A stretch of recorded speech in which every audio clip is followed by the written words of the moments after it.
नमस्कार, न्यूज 24 के खासू क्यों आपको वोट में आपका स्वागत है। मैं हूं अमिताभ ओझा और आज न्यूज 24 की टीम आई है बिहार के मुजफ्फरपुर शहर में। मुजफ्फरपुर की पहचान यहाँ की मिठास से है। मुजफ्फरपुर की शाही लीची देश में नहीं विदेशों में भी प्रसिद्ध है। यहाँ हम कार्यक्रम को आगे बढ़ाएंगे, लेकिन उससे पहले आपको दिखाते हैं अपनी खास रिपोर्ट।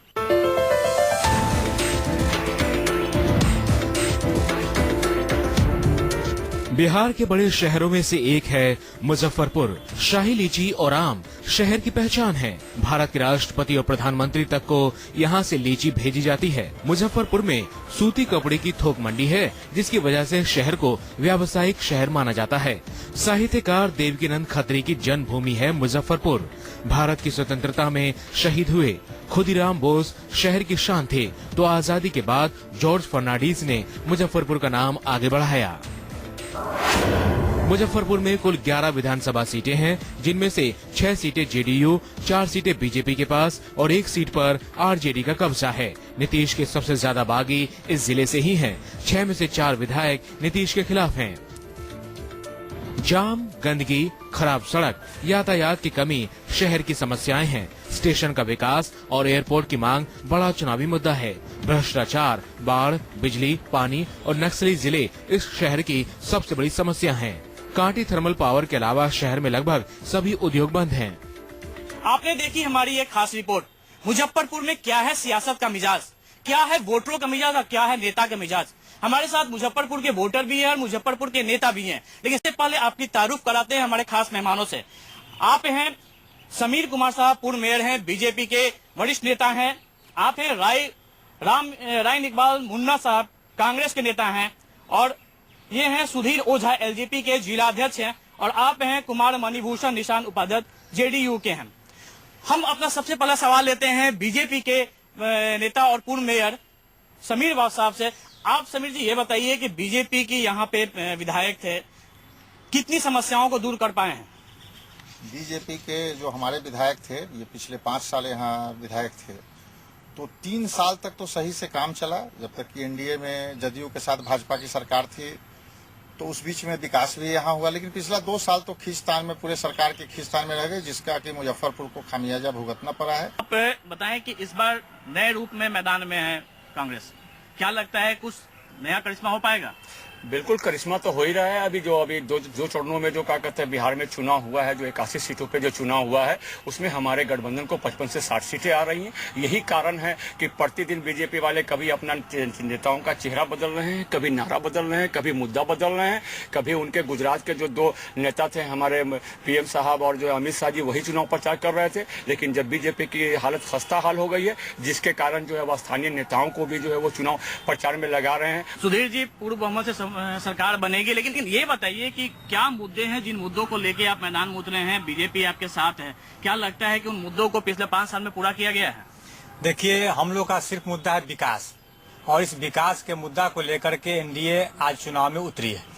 और जिस तरह से 10 साल नीतीश कुमार जी, 15 साल लालू यादव जी और उसके पहले कांग्रेस का जो सरकार रहा, और आपको आश्चर्य होगा ये बात सुन करके, इस मुजफ्फरपुर जिले में 383 पंचायत हैं, जिसमें 243 नलकूप जो हैं, जो आज बंद पड़े हैं। किसान, पूरे बिहार में किसान पर ही आधारित राज चल रहा है और खेती पर ही राज आधारित है, और एक भी सुई का कारखाना इन लोगों के द्वारा नहीं खोला गया। निषाद साहब ये बताइए कि काफी मुजफ्फरपुर में काफी संख्या में यहाँ निषाद हैं, काफी बड़ी वोटरों की तादाद है, हर कोई उन्हें लुभाने का प्रयास करता है। मुकेश सहनी आज एनडीए के खाते में, पाले में घूम रहे हैं, क्या लगता है कोई विकास हो पाएगा?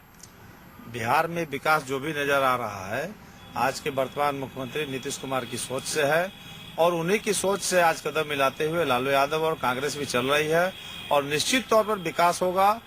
जनता हमारे साथ है, सवाल लेंगे। ये है कि अभी जो भारत में चल रहा है 200 रुपये दाल, ये समस्या कब हल होगा? ये महंगाई का सवाल है इनका। सबसे पहले हम समीर जी आपसे जानना चाहेंगे काला धन को लेकर। उनका कहना था कि काला धन लाने के मुद्दे पे मोदी साहब यहाँ थे, मोतिहारी में पहली रैली उन्होंने शुरुआत मुजफ्फरपुर से की थी, क्या लगता है? तो काला धन लाने के लिए प्रयास चल रहा है। रोज टीवी में आप लोग के मीडिया के माध्यम से लोगों को जानकारी मिल रही है, लेकिन ये काला धन ऐसा तो कहीं रखा नहीं हुआ है कि कोई जाएगा उसको उठा के ले आएगा। उसकी प्रक्रिया है, इसको सब लोग जानते हैं।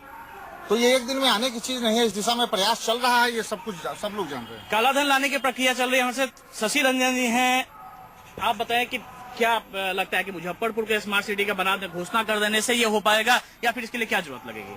मुजफ्फरपुर का स्मार्ट सिटी का घोषणा इतनी 68 सालों में किसी प्रधानमंत्री ने स्मार्ट सिटी की सपना भी नहीं देखा था। सर्वप्रथम तो हम लोग धन्यवाद देते उस प्रधानमंत्री को, इसने 100 स्मार्ट सिटी में मुजफ्फरपुर शहर को चुना और नगर निगम ने परीक्षा देकर इसको पास किया। उसके इधर जाना चाहेंगे कि क्या लगता है आपको, क्या समस्या? देखिए, विकास से पहले तो यहाँ अमन चैन की बात होगी। मुजफ्फरपुर में अमन चैन समाप्त हो गई है और नीतीश सरकार का जाना लगभग तय हो गया है। हर व्यक्ति इनसे करीब करीब नाखुश हो चुका है। लॉ एंड ऑर्डर सबसे बड़ी एक समस्या है। आपको क्या लगता है कि विधि व्यवस्था मुजफ्फरपुर की कितनी सही है? जी नहीं, बिल्कुल सही नहीं है। अभी क्या, कैसे आप कहेंगे कि नहीं सही है? यहाँ अभी अपराध का ग्राफ धीरे धीरे बढ़ते जा रहा है और पहले से थोड़ा। विधि व्यवस्था की स्थिति गिरते जा रही है। पब्लिक आपके सामने, उनका कहना है कि लॉ एंड ऑर्डर की स्थिति खराब होते जा रही है।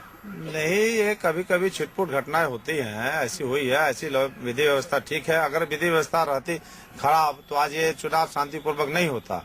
ये चुनाव बता रहा है कि यहाँ विधि व्यवस्था ठीक है और यहाँ के लोग अमन चैन पसंद है। क्या लगता है जो सहनी साहब कह रहे हैं कि क्राइम कंट्रोल हुआ है पहले से, तो क्या लगता है कि इससे हम सहमत नहीं है। अभी आपको सुन के आश्चर्य होगा कि भगवानपुर में एटीएम जो लुटा गया, जिस तरह से फिल्मी स्टाइल में दिखाया जाता है किसी फिल्म में लूटकांड में, उसी तरह से 3 मोटरसाइकिल पर 3 सवार, इतनी चेकिंग चल रही है चुनाव में, और एक मोटरसाइकिल पर 3 सवार आते हैं। वहां पर 50 पुलिस खड़ी है और उसके सामने में एटीएम तोड़ करके और पैसा लूट के अपराधी आराम से भाग जाता है। तो इसको अगर आप कहते हैं कि अपराध पर लगाम लगा है, तो अब क्या होगा? इसके बाद अब अपराध क्या हो सकता है? दिन दहाड़े कहीं किसी का छीना जा रहा है चैन। तो अब इन्होंने ही, इन्हीं का जवाब इन्हीं के अथी में है कि इन्होंने कहा 50 पुलिस खड़ी थी। अगर 50 पुलिस खड़ी थी तो कौन सी पुलिस खड़ी थी? जरा इसका सबूत दीजिए, उसके बाद कार्रवाई देख लीजिए क्या होगा। ये तो पुलिस पर तो सबूत मांगेंगे, उसके बाद आप कार्रवाई करेंगे। पुलिस के रहते अगर क्राइम हो रहा है तो ये तो बड़ी शर्मनाक बात है। जनता से पूछे क्या लगता है, क्राइम बढ़ा है मुजफ्फरपुर का? अरे यहाँ क्राइम बढ़ा है। जब से इन्होंने लालू जी से गठबंधन किया है तब से क्राइम बढ़ा है। मुजफ्फरपुर का तो नाम मत लीजिए। 8 बजे के बाद निकलने में डर लगता है। लोग मोबाइल पॉकेट में झाँप के निकलता है ऐसे ऐसे। आपको क्या लगता है? मुजफ्फरपुर में, बिहार के साथ साथ मुजफ्फरपुर में जो अपराध बढ़ा है, यहाँ इतने फोर्स मौजूद हैं। आप जरा गेट पर जाइए, आपका अपहरण होकर चला जाएगा, आपका रुपया लोग छीन लेगा। जब आप न्यूज चैनल के लोग हैं, आपका ही लोग उठाकर यहाँ ले जाएगा, आपका कैमरा लोग लूट लेगा। यह स्थिति है यहाँ की कानून व्यवस्था का।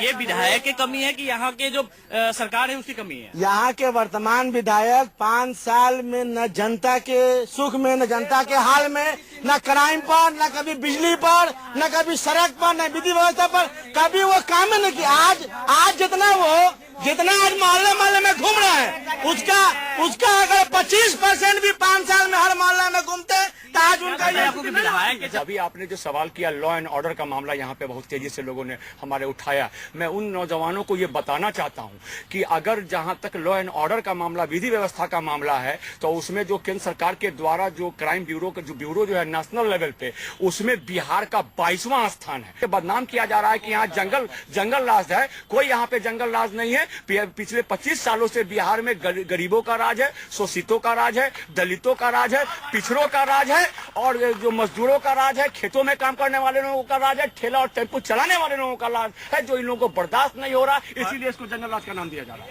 आपके बगल में है, क्या कहेंगे? क्राइम का जहाँ तक मामला है तो यही पुलिस प्रशासन में यही लोग हैं, यही एसपी, यही डीआईजी, यही आईजी, यही लोग हैं। पिछले 8 साल जब भाजपा के साथ सत्ता में था तो कैसे क्राइम कंट्रोल था, ये सारा लोग जान रहा है। तो ये जो पुलिस में भी लोग हैं, जो एसपी, डीआईजी, आईजी, जो हमारे दरोगा, इंस्पेक्टर जो बैठे हैं, उनको तो सरकार के मुताबिक काम करना पड़ता है। सरकार राजा है, राजा का जो पसंद होता है वही नीचे के लोग। जिस समय राजा का पसंद था, जिस समय सरकार की पसंद थी कि क्राइम को कंट्रोल करके चलाना है, ये लोग उस तरह से काम कर रहे थे। आज क्राइम को कंट्रोल नहीं करना है, चोर लिटेरों को प्रेफरेंस देना है, तो आज उस तरह से काम हो रही है। समस्या है, पहले प्याज रोलाया, महंगाई क्या है? अरे क्या महंगा है? मुर्गा का भाव 120 रुपए। नहीं, एक मिनट। दाल अगर 200 रुपए किलो है तो 1 केजी दाल 5 दिन लोग खाएगा, लेकिन 1 केजी मुर्गा 1 दिन। तो मुर्गा 200 रुपए किलो सस्ता है, खस्सी का मीट 300 रुपए किलो सस्ता है, दाल एकदम सस्ता है, दाल का कोई रेट नहीं है। मीट मछली और मुर्गा के हिसाब से दाल का रेट 1000 रुपए किलो होना चाहिए, फिर भी सस्ता है। अरे पूरा देश देख रहा है यार, सस्ता है, पूरा देश देख रहा है 200 रुपए किलो दाल। हमें जवाब लेना चाहेंगे सर। समीर जी, महंगाई आज सही में एक बड़ा मुद्दा बन गया है। 200 रुपए सुपर दाल हो गया है और इस स्थिति में प्रधानमंत्री को खुद पहल करनी पड़ रही है, तो क्या कहेंगे? जो 200 रुपए किलो दाल हो गया है, ये तो निश्चित है, इस बात से नकारा नहीं जा सकता है पूरे देश में। लेकिन ये तो किसान के द्वारा उत्पादन का चीज है, तो जितना हमारे यहाँ कंजम्पशन है उससे कम उत्पादन हुआ है, तो कम उत्पादन हुआ है तो स्वाभाविक है कि इसका रेट बढ़ जाएगा। अब इसके लिए अल्टरनेट अरेंजमेंट किया जा रहा है, बाहर से आयात करके दाल लाया जाएगा तो फिर रेट अपने जगह पर। सवाल और जवाब का यह सिलसिला जारी रहेगा, लेकिन अभी वक्त है एक छोटे से ब्रेक का।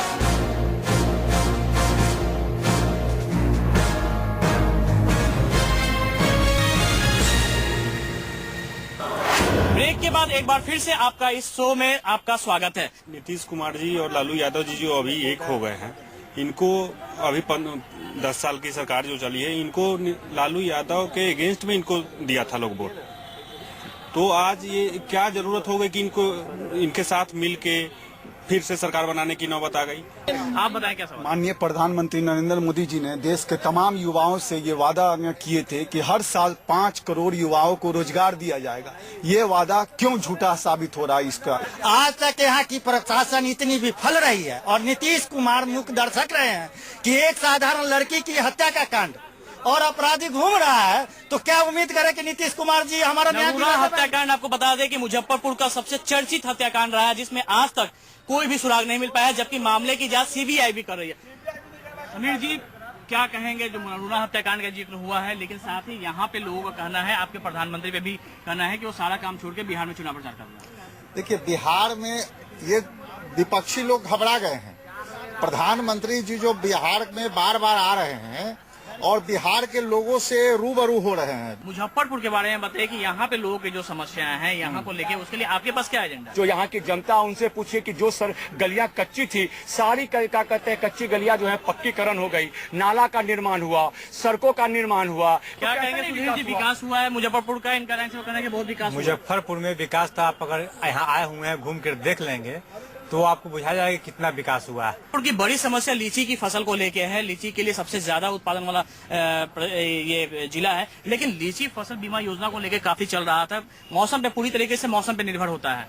देखिए, उसमें अभी लीची अनुसंधान केंद्र का जो रिपोर्ट है, उसके आधार पर जो लीची किसान है उनको मुआवजा मिलेगा, और अगली बार जो लीची की फसल आने वाली है जो नेक्स्ट, तो उसके लिए और क्या क्या किसानों को करने की जरूरत है, उसके लिए पूसा एग्रीकल्चर कॉलेज से और सरैया से भी रिपोर्ट मांगी गई है सरकार द्वारा। लीची को लेकर योजनाएं हैं। तो यह था हमारा आज का शो। आप देख रहे थे मुजफ्फरपुर की जनता के दिल में क्या है। उम्मीदवारों का फैसला 1 नवंबर को होगा, जब ईवीएम मशीन में वो बटन दबाएंगे। तो आज के लिए इतना ही, हम अगले दूसरे समय में मिलेंगे, तब तक के लिए दीजिए।